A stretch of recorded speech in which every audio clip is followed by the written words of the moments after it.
আল্লাহ রাব্বুল আলামিন ওয়া কাদা রাব্বুকা আল্লা তা'বুদু ইল্লা ইয়্যাহু ওয়া বিল ওয়ালিদাইনি ইহসানা।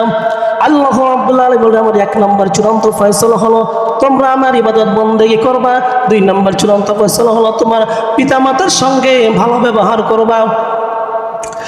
আজকে আমাদের ভাইদেরকে বলে যায়, শুনেন, আজকে কার জন্য, কোন সন্তানের জন্য আপনি দুনিয়ার জন্য মাথার ঘাম পায়ে ফেলতেছেন? যে সন্তানের জন্য, যে সন্তান আপনাকে 3 মাস পর্যন্ত ঘরে বন্ধ করে রাখে। ব্রাহ্মণবাড়িয়ার একটা সত্যি ঘটনা, একজন মহিলার 9 জন ছেলে, জোরে বলেন কয়জন? 9 জন ছেলে, 3 জন মেয়ে। এই 3 জন আর 9 জন আর 3 জন 12 জন, এই 12 জন সন্তান তাকে 3 মাস ঘরের মধ্যে বন্দি করে রেখেছে সম্পত্তির জন্য, জমির জন্য। এই কয়েকদিনের ঘটনা, সেনাবাহিনী সে মহিলাকে উদ্ধার করে নিয়ে এসছে। ধন্যবাদ জানায় সেনাবাহিনীদেরকে।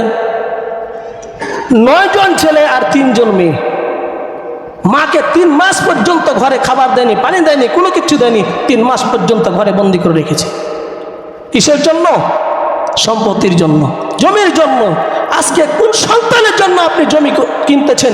কোন সন্তানের জন্য আপনি দুনিয়া কামাই করতেছেন? যে সন্তান আপনাকে লাথি মেরে বাড়ি থেকে বের করে দিতেছে, সেই সন্তানের জন্য আপনি জমি ক্রয় করতেছেন। ও যুবক, তোমার কপাল পুড়ে গেছে। যে ব্যক্তি তার মায়ের সঙ্গে, যে ব্যক্তি তার বাবার সঙ্গে অন্যায় আচরণ করবে, খারাপ আচরণ করবে, বিয়ে আচরণ করবে, এই সমস্ত সন্তানের দুনিয়ার ভিতরে এমন আল্লাহ রাব্বুল আলামিন শাস্তি দিবে, কোনো ডাক্তার তার অসুখ ঘুরে পাবে না। এরকম মারাত্মক অসুখ দিবে আল্লাহ রাব্বুল। এই জন্য আল্লাহ রাব্বুল আলামিন বলেন, ওয়া কাদা রাব্বুকা আল্লা তা'বুদু ইল্লা ইয়্যাহু ওয়া বিল ওয়ালিদাইনি ইহসানা। তোমরা তোমাদের পিতামাতার সঙ্গে ভালো ব্যবহার করবা। এই ঘটনা দেখে হাজারো মানুষ কেঁদেছে, হাজারো মানুষ কেঁদেছে। আজকে কোন সন্তানের জন্য? যে সন্তান কিয়ামতের ময়দানে একটা নেকির জন্য আপনি ছুটাছুটি করবেন, সন্তান বলবে আমার কোনো বাবা ছিল না পৃথিবীতে। যে স্ত্রী বলবে আমার কোনো স্বামী ছিল না, আমার বিয়ে হয়নি, কার জন্য আমি করতেছি?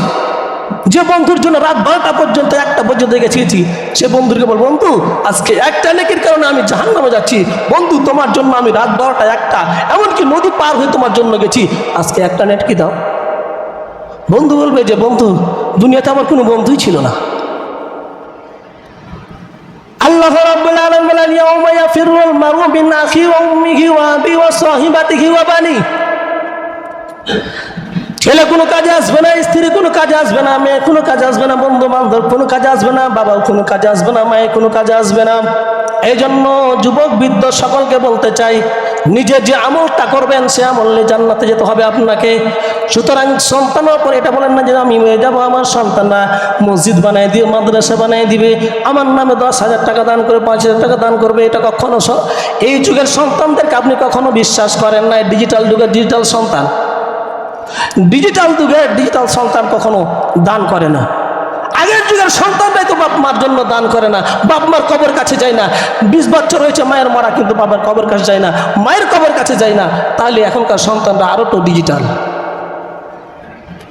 এই জন্য আমার ভাইরা, পিতামাতার সঙ্গে ভালো আচরণ করতে হবে। পিতামাতার সঙ্গে যদি আপনি ভালো আচরণ করতে পারেন, সুন্দর আচরণ করতে পারেন, এই সন্তানরা দেখবেন যে আপনি যদি আপনার সন্তানকে নৈতিক শিক্ষা দেন, আমি যে আর আগে জুমাতে বলেছিলাম যে আপনার সন্তানকে 15টা আদব শিক্ষা দিবেন, এই আদবগুলো যদি আপনি সন্তানকে শিক্ষা দিতে পারেন, আপনার সন্তান আল্লাহর ওলি হবে। এই জন্য আপনাদের অনুরোধ করব যে আপনাদের সন্তানদেরকে যেখানেই পড়ান না কেন, স্কুলে পড়ান আর ভার্সিটিতে পড়ান আর কলেজে পড়ান, কিন্তু আগে নৈতিক শিক্ষা আপনাকে দিতে হবে, কোরআন শিক্ষা আপনাকে আগে দিতে হবে। এই জন্য আপনার সন্তানকে আগে নৈতিক শিক্ষা দিবেন, তারপরে অন্য কোনো সাবজেক্ট শিক্ষা দিবেন। দেখবেন ওই যদি বড় বিসিএস ক্যাডার হয়, পেপার সিএস ডাক্তার হয়, এমবিবিএস ডাক্তার হয়, তবুও সে 5 ওয়াক্ত নামাজ পড়বেন, হালাল হারাম মেনে চলবে। কিন্তু যদি আপনি তাকে কোনো কিছু শিক্ষা না দেন, সে কখনো হালাল হারাম মনে মেনে টেবিলে তল দিয়ে বলবে যে 5 লাখ টাকা দে, তারপরে তোর চাকরি আছে। এই জন্য আমার বন্ধুগণ, আমার ভাইরা, কথা আর লম্বা করবো না, সন্তানদেরকে নৈতিক শিক্ষা দিতে হবে। আল্লাহ রাব্বুল আলামিনের যে জান মাল আমাদের আল্লাহ রাব্বুল আলামিন যে দিয়েছেন, এই জান মাল আল্লাহর রাস্তায় খরচ করতে হবে। অন্যায় করেছেন, খালি জেনা করলে অন্যায় না। মুসা আলাইহিস সালামের দরবারে এক মহিলা এসেছে, আসার পরে বলতেছেন যে হে মুসা, আল্লাহ নবী মুসা, আমি জেনা করেছি, আর জেনা করার পর আবার সন্তান একটা পেটে হয়েছিল, সে সন্তানটা জন্ম হয়েছিল, আবার সন্তানটাকে মেরে ফেলেছি। মুসা আলাইহিস সালামের রাগ তো জানেন, যখন রাগতেন তখন টুপির চুলগুলো খারাপ হয়ে যেত, টুপির উপর দিয়ে পাগড়ির উপর দিয়ে চুল বেরিয়ে যেত, এত রাগা। মুসা আলাইহিস সালাম এত পরিমাণ রাগ যে আজরাইলকে এক কাপড় দিয়ে চোখ বের করে দিয়েছিল, এত মুসা আলাইহিস সালামের রাগ। মুসা আলাইহিস সালাম বলছে, বের হও আমার দরবার থেকে এখনই বের হয়ে যা। ওই মহিলাকে বলছে, সঙ্গে সঙ্গে জিবরাইল আলাইহিস সালাম এসে বলতেছেন যে, হে আল্লাহ নবী মুসা, আপনি কাকে বের করে দিলেন?